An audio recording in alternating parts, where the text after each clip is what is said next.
Welcome again in this Sachchidanand learning channel. आप देख रहे हैं इंग्लिश क्लास 9th का जो पहला पोएम है the road not taken Robert Frost.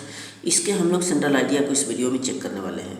इसके पहले जो आपके प्रोज का पहला चैप्टर है the fun they had class 9th का, उसके 60 क्वेश्चन लॉन्ग क्वेश्चन और टेक्स्ट बेस्ड क्वेश्चन तथा एमसीक्यूज बेस्ड क्वेश्चन जो कि काफ़ी इंपॉर्टेंट है एग्जाम के लिए, वो कराए गए हैं। आप नीचे डिस्क्रिप्शन में लिंक पड़ा हुआ है, जाकर के चेक करते हैं। वहाँ पर हमने क्लास 9th का एक प्लेलिस्ट बनाया, उस पर जाकर के आप देख सकते हैं। तो आइए इस वीडियो में इसके सेंट्रल आइडिया को देखें जो कि बहुत ही इंपॉर्टेंट है। तो आपके एग्जाम में जो सेंट्रल आइडिया है वो 3 नंबर का आता है और 3 नंबर का एक आपको पोएम भी लिखना होगा 4 लाइन का। ठीक है, दोनों आपके एग्जाम में आता है।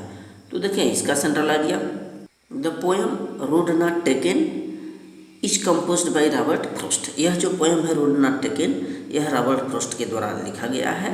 अकॉर्डिंग टू दिस पोएम, इस कविता के अनुसार the poet wants to say that dilemmas and difficulties come in human life.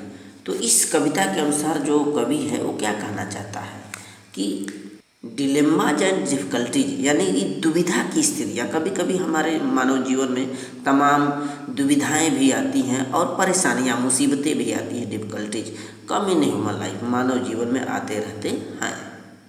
We should take any decision wisely. हमारे सामने मुसीबतें आती हैं, लेकिन उस परिस्थिति में हमें बड़ी ही बुद्धिमत्तापूर्वक निर्णय लेना चाहिए। When the poet was going to the yellow wood, जब उस पीले जंगल की तरफ जा रहा था जो कवि है, then the road was further divided into 2 parts. तब उसने यह देखा कि ये जो सड़क है, जिस मार्ग को उसने चुना था, ये सड़क आगे चल करके 2 भागों में बट रही थी, 2 भागों में, 2 parts. In that situation of dilemma, उस दुविधा की परिस्थिति में, he selected a grassy road which was less travelled that made all the differences. तो उस डिलेमा यानी दुविधा की स्थिति में आखिरकार वह एक को चुना ही सेलेक्टेड ग्रासी रोड, वह उस हरे भरे घास से युक्त रास्ता को चुना जिस पर बहुत कम लोग ट्रेवल माने सफ़र किए थे, चले थे। That made all the differences, जो कि हमारे मेड ऑल द डिफरेंसेस माने अंतर ला दिया। मैंने उस आखिरकार उस रोड को चुना जिस पर अब तक कोई नहीं चला था, जो घास से युक्त था, और यही चीज़ अन्य लोगों से हटकर था, अलग था, डिफरेंस था।